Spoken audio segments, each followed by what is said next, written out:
What is moksha? A lot of people talk about moksha, samadhi, a lot of hard work put into achieving moksha. All this meditation, yoga, people do for achieving moksha. Okay, but what is moksha? People feel that okay, moksha is like leaving your body here, going somewhere else. This is one of the big misunderstandings. That is, you leave body here and you go be one with God. That is moksha. Okay. Samadhi, very similar. Okay. Now, as per Krishna in Bhagavad Gita, moksha or samadhi is not somewhere outside. Moksha or samadhi is something which you can achieve here today. Okay. Something which you can achieve here today. That is, even though you are buffeted by a lot of issues, okay, when lots of problems happen, okay, when all these problems are happening, in midst of all these problems, if you are able to sit calm, if you are able to be with a calm mind, think properly and execute your karma properly, right? Even though when you are buffeted by all these issues, right, you still keep your mind calm, mind steady, and do your work, do your karma to your best of your abilities. That state of equanimity of mind in any circumstance is moksha, is samadhi. Samadhi, that is, dhi is mind, keeping the mind steady, right? In midst of any problems you face, okay, and that is something you can achieve here today. And the objective of yogic practices, whether asanas, pranayama, meditation, all of this is to achieve this here and now. Right? Now, the first method which Krishna explained is karma yoga. Okay. First method Krishna explained is karma yoga. Now, when you talk about karma yoga, Krishna also explains about karma and vikarma. Karma and vikarma. You should do your karma, but you should do vikarma also. Oh, now big confusion, right? You should do your karma and you should do vikarma also. So what is vikarma? Karma, anybody understands karma? What is karma? Come on. What is karma? What we do, sir. What we do, okay. Okay, one definition of karma. Okay. Do our work without no expectation. Okay. Without expectations, okay. Without unduly attached to the results of the action, right? So this is all karma. We have talked about that, right? Now, what is vikarma?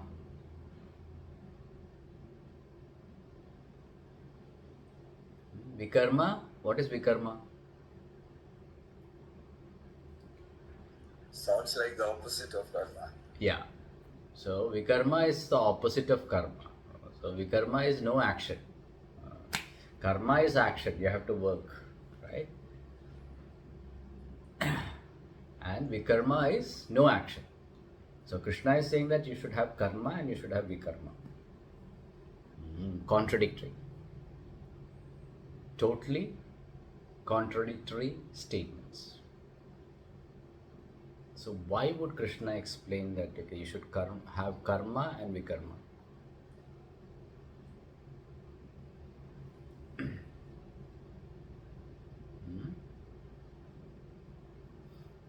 See, when does karma becomes vikarma?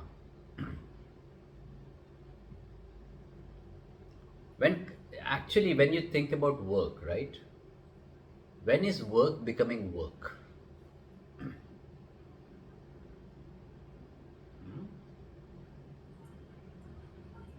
Only when you're stressed. Exactly, You're exactly, no longer. exactly, right? Work becomes work when you don't really enjoy it,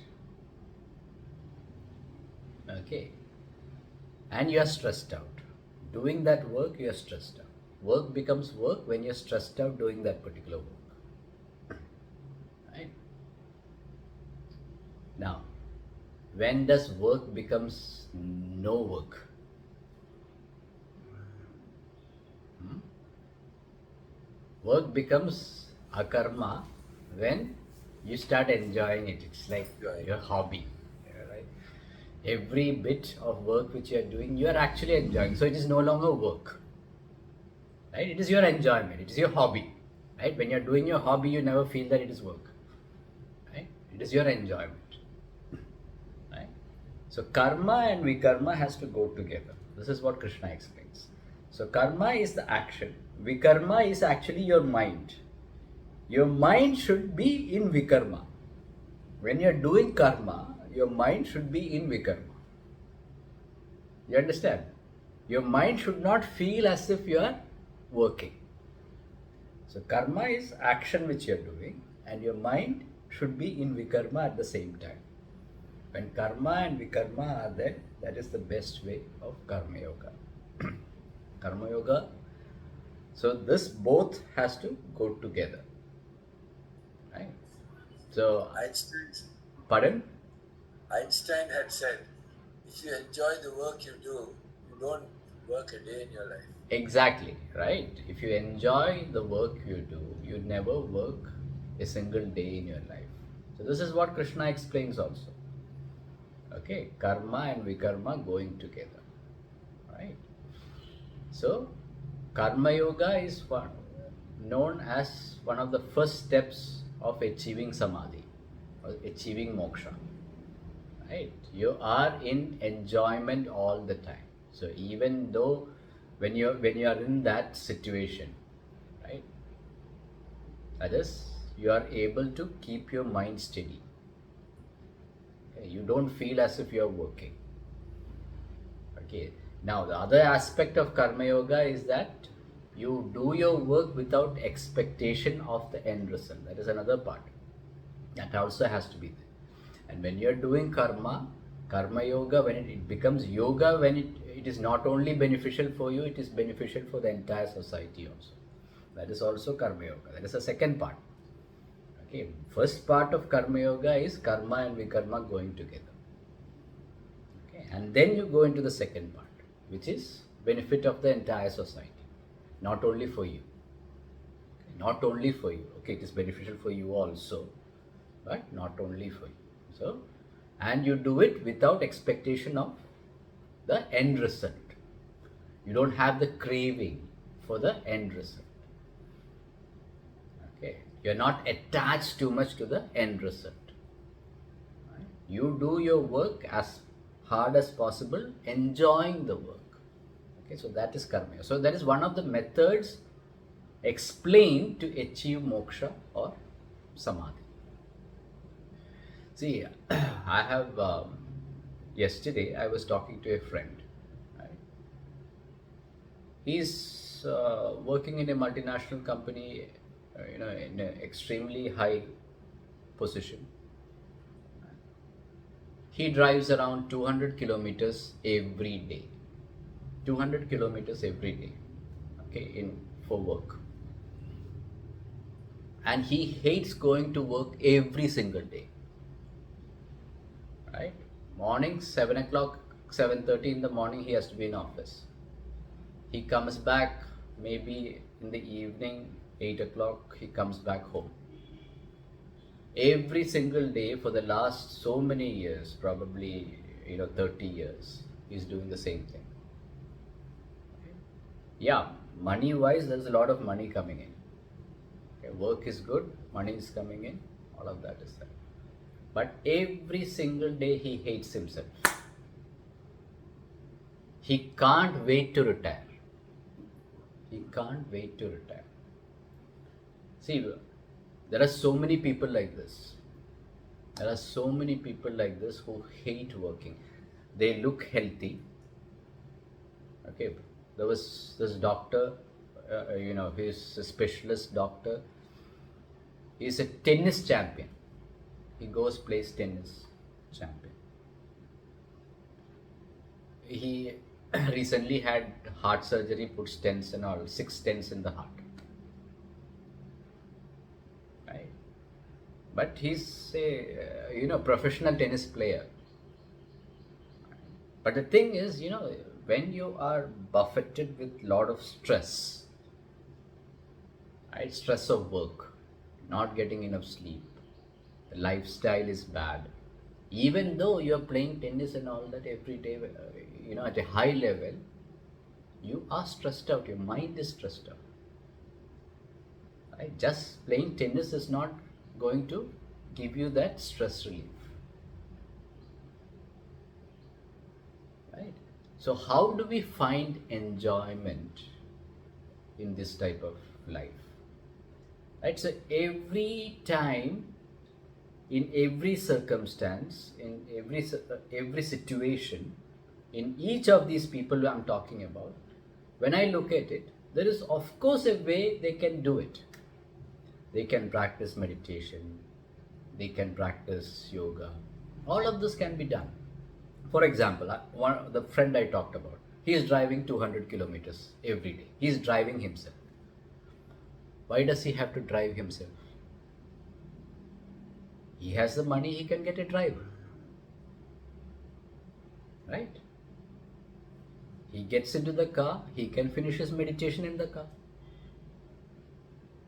Right? By the time he is in office, he is fresh, he is not stressed out. After office, he is coming back, he can finish his meditation in the car. By the time he reaches home, he is fresh. He can do physical exercise, whatever. Now what is happening is that after he's coming back from office, he's so tired that he doesn't have that enthusiasm to do anything. So probably just watch YouTube. Right? And the stress level goes even further up. Okay, people can't go to sleep. Right? You don't get sleep. Right? Especially when you sit and watch YouTube in the night. Okay, you can't go to sleep. When you can't go to sleep, the stress level increases again and again and again.